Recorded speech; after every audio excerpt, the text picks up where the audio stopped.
Welcome to Inside the Studio. I'm Evan Sanford. Thanks so much for joining us today. We have a great show for you. My guest this week is Dr. Jane Goodall. She's an amazing woman that has done fantastic research with chimpanzees that has shaped the way the world defines humanity. When we sat down last week, I started off by asking her what inspired her to get involved with chimpanzees in the first place. Take a look. I was born loving animals. I had a very supportive mother. My dream wasn't to study chimpanzees. That was too exotic. I mean, we didn't know anything about them. My dream was to go to Africa, live with wild animals, and write books about them, not even to be a scientist. But when I got to Africa, finally having saved up my money working as a waitress, I heard about the late Louis Leakey, who's a paleontologist, who spent his life looking for the fossilized remains of early man. But he was also fascinated in the evolution of animals. And he believed that learning about chimpanzees would help him to better understand the way that early humans might have behaved. And he'd been looking for somebody apparently for 10 years to go and study them. And he met me and, well, I got that opportunity. How long did it take once you wanted to make it to Africa? How long did it take for you to actually end up there? Well, I wanted to go when I was 10, having read Tarzan of the Apes, fallen in love with Tarzan and been really jealous because he married the wrong Jane. and everybody laughed at me except my mother, who said, if you really want something, you'll have to work hard, take advantage of opportunities and never give up. So I got there. When I was 23, I started the chimp study when I was 26. 26. Was it ever frightening being among chimpanzees, or you always felt right at home? Well, the first problem was they ran away as soon as they saw this peculiar white ape. and it took months before I could get them used to my presence. And there were some moments after they first began to let me get a bit close when, maybe 5 big males would start screaming up in the trees and swaying the branches. And one of them jumped to the ground and slapped at me. And, they're around 10 times stronger than me. So I just pretended I wasn't interested. I dug little holes in the ground. I pretended to eat leaves. And I hoped that they would just realize I wasn't intimidating. Mm-hmm. And indeed, they moved away. It was because it was pouring with rain, and they're always a little bit, I don't know, you see people cross the road taking risks when it was pouring with rain. I think it was a bit like that. But we had one male fairly recently who was stronger than all the others, bigger, heavier. And for some reason, he was a bully. And it wasn't only me, he knocked over many researchers and he bullied the other chimps. So Really? He wasn't very nice. Do you think there's anything that we can learn from chimpanzees? Oh, we learn masses. We're still learning.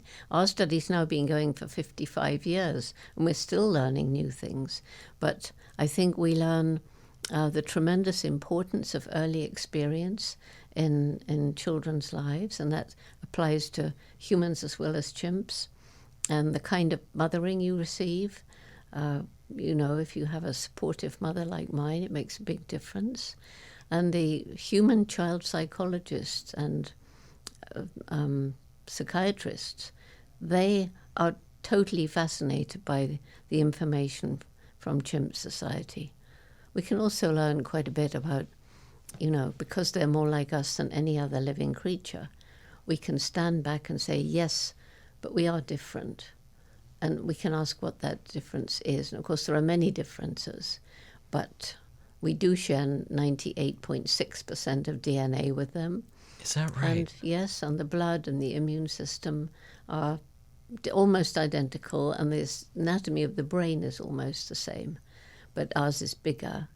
And I think the main difference is the explosive development of the human intellect, which I think probably the fact that we learned to speak with words had something to do with pushing our intelligence. I mean, we can talk about the past, we can make plans for the distant future, we can teach children about things that aren't there, and we can have discussions. So we can bring together people from different experiences to sit down and talk about a problem and try to come up with a solution. Up until your discovery, it was believed that humans were the only creature that used tools. You're talking about the tool of language. But you discovered that chimpanzees do this as well. How did you feel when you discovered this? Well, to be honest about this, I had read, as I say, little was known about chimps, nothing in the wild. But there was a man studying a colony of chimpanzees on the Canary Islands, and he wrote a book called The Mentality of Apes. And it was a brilliant book. And in this book, chimpanzees did use tools, but it was the scientific, they agreed that, well, that was just because some of our human cleverness rubbed off on them because they were in captivity. But I honestly wasn't surprised when I saw a chimp. It was the first chimp who lost his fear of me, David Greybeard. And I was looking through binoculars, and I saw this hand pick a grass stem and push it down into the termite mound. And then I saw him pick a leafy twig and pull off the leaves, which is modifying, thus making a tool. And what I knew was that this was going to be scientifically very, very exciting. I knew that Louis Leakey would be tickled pink, and indeed he was. And we were defined as man, the tool maker in those days. What other reactions did you get from your other colleagues? I didn't really have any colleagues, but when I finally emerged from the forest, because Louis Leakey said I had to get a degree to get money for myself when he wasn't around, and there was no time for a BA, and I had to go straight for a PhD, and I felt fairly sure the other students would probably resent me. Who's this girl? Why does she think she's so special? And it wasn't very nice, and it was worse when the professors told me I'd done everything wrong, that the chimp should have had numbers, and I couldn't talk about their minds, their personalities, and certainly not their emotions, because those were unique to us. And of course, although they knew so much compared to me, who'd never been to college, I'd had a wonderful teacher when I was a child who taught me the professors, for all their knowledge, they were wrong. And that teacher was my dog, Rusty. You can't share your life in a meaningful way with a dog, a cat, a rat, a cow, a pig, I don't care, a bird, and not know that animals, of course, they have personalities, minds, and feelings. But I was regarded as being too anthropomorphic. So I got a lot of criticism from the scientists around the place. They started calling me, she's just a geographic cover girl. And, the only thing we can admire about her is her legs. So fortunately, as I say, I didn't want to be a scientist. The only reason I was doing the PhD was for Louis Leakey. And I knew I was right. And that supportive mother had always said, if people disagree with you, first listen to what they have to say. And if you still think you're righter than them, then you must have the courage of your conviction. So I just carried on. I didn't want to go to university. I just wanted to get back into the field. Let's talk about Jubilee. You named your chimpanzees instead of giving them numbers. Tell me why this was so monumental. Because science preferred to regard animals as things and not to glorify them by describing them in any way as like humans. And it was absolutely believed at the time when I went to Cambridge, it was 1962, and it was believed that there was a difference between us and the other animals, a difference of kind. We know today it's a difference of degree. And science has begun to realize that animals are way more intelligent than we used to think. You can actually study animal personality now if you want to. You can study animal emotions if you want to. There's still some people holding out. And I think, imagine if you're working in a lab and you have to do extraordinarily cruel things to animals. It's much better if you think of them as unfeeling beings, things. Just things.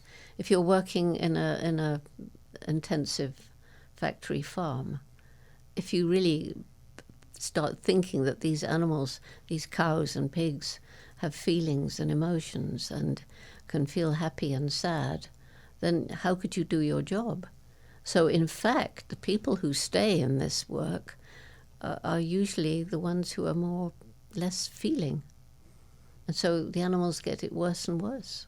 Do you think you could ever get too attached to an animal if you give them a name? No, I don't. I mean, they have a name whether you give it to them or not. I mean, they're the same creature, and it doesn't make any difference if they have. I mean, I know people who are working with grizzly bears, and they've been told you have to give them numbers. But they think of that. They talk about their numbers as though they're names. So for them, they're names. What other projects are you working on right now? I think we're trying to conserve chimpanzees across their range in Africa, working, of course, with partners. We're trying to improve the lives of the people living around the chimpanzee habitats, because while they're living in terrible poverty, and they are destroying the land because they have to grow food or cut down the trees for charcoal.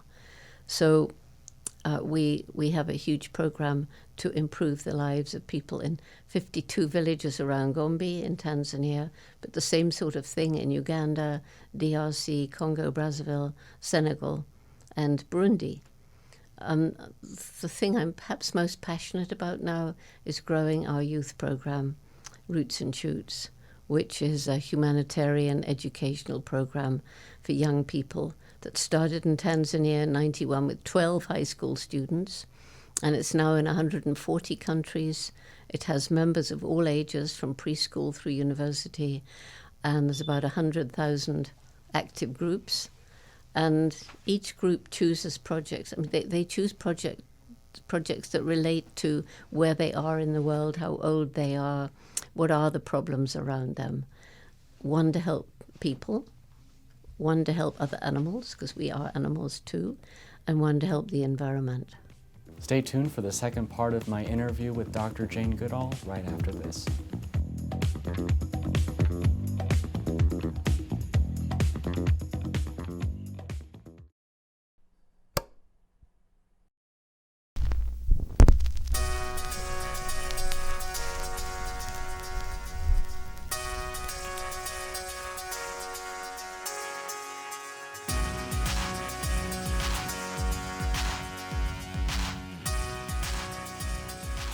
Hi, I'm Evan Sanford, Station Manager. I'm Noah Sylvester, Assistant Station Manager.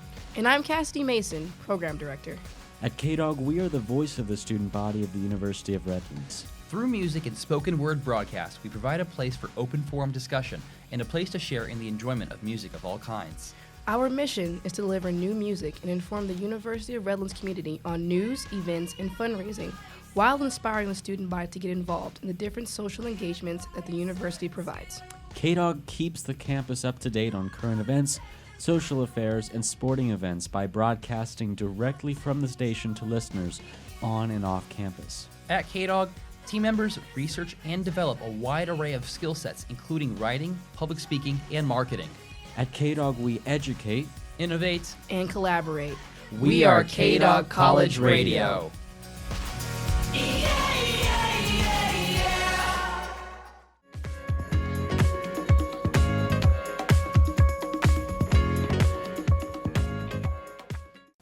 Welcome back to Inside the Studio. And now for part 2 of my interview with Dr. Jane Goodall, I asked her about her involvement with starting the local Roots and Shoots chapter here at the University of Redlands. I was actually here because of Jack Dangermond and Esri, and one of the times I was visiting, he invited some students and teachers to his house, and we sat down and we had a talk, and that's how the chapter started.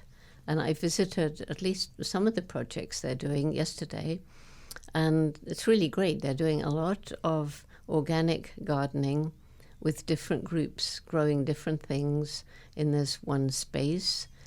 And they're also visiting primary schools and establishing roots and shoots groups in the primary schools.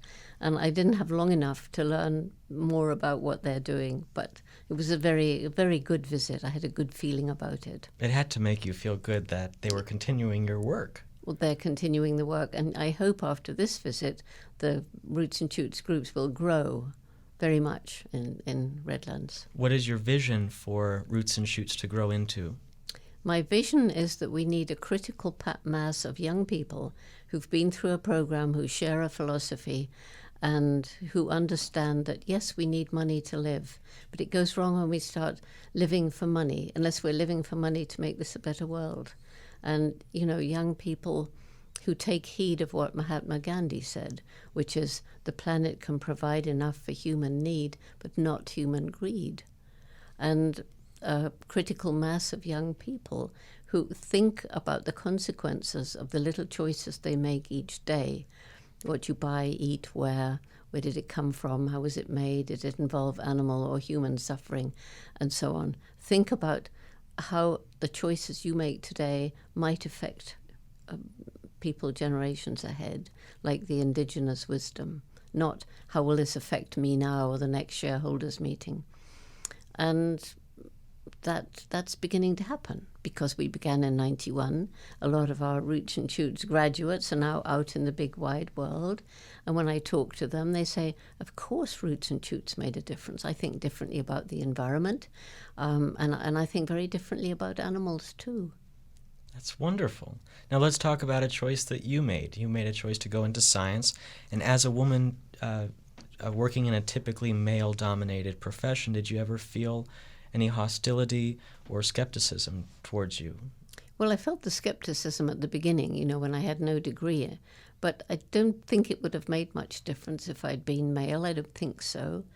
And in fact, I had an enormous amount of help from a lot of the men who just felt, I suppose, poor little weak female, I'd better help her, which wasn't true, but they did help. And as I say, I didn't actually want to be a scientist. I wanted to be out in nature with animals, writing books about them.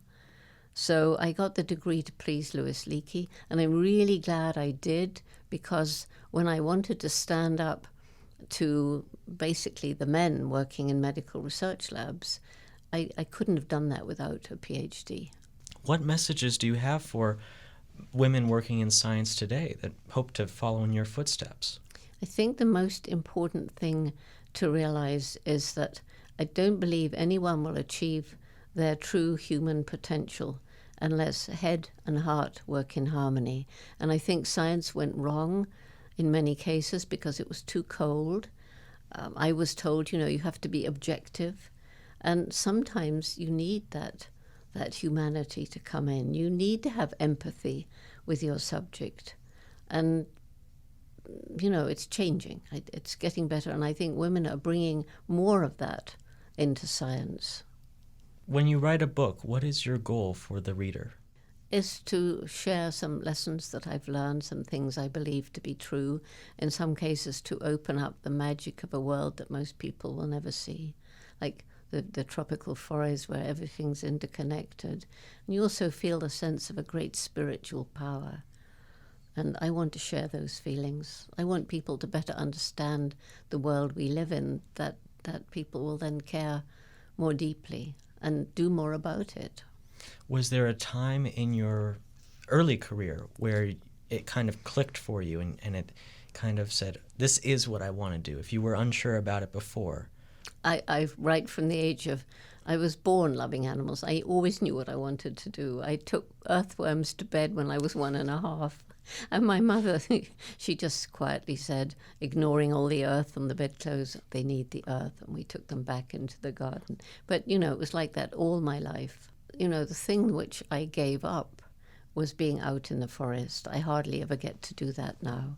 But when I realized that chimpanzee numbers were decreasing, forests were being cut down, the local people were living in terrible situation, I knew, because I'd got so much from the chimps and the forest, that I had to do something to try to help. Many of us are aware that climate change is real. What kind of changes do you think we need to make as a people to make sure that we can fix some of the mistakes that have been made? Well, first of all, as I've already said, we have to try and make the right choices every day. I think more and more people actually, they do understand and care about what's happening on the planet. They do understand and care about climate change, but they feel helpless because what can I do as one person? But if we all make these right small choices, and you look at the cumulative effect of hundreds, then thousands, then millions, and ultimately billions of people all making ethical choices in the way they live, thinking about their ecological footprint, that's going to move us towards the kind of world which I hope that we can together create. Final question. Why should people worry about climate change and protect endangered species? Because out in the forest, or as you go through life, after all the years I've lived on this planet, you begin to realize increasingly that everything is interconnected. And we need the environment. On the one hand, and this is proven scientifically again and again, the green places are necessary for children for good psychological development. That's proven again and again. And also because everything's interrelated, it means that out in an ecosystem, one creature becomes extinct. Well, never mind. But maybe that creature is affecting another, and that one will disappear. So that has in some cases led to total ecosystem collapse. And quite apart from all of that, the animals and some of the trees and plants too, in their own right, they're so wonderful. What right do we have in our human arrogance to just say they don't matter? All that matters is us. We go on doing that at our peril, or at least our grandchildren's peril. We have to change. My thanks to Jane Goodall for coming on the program. That's all for this week. Until next time, this is Inside the Studio. I'm Evan Sanford.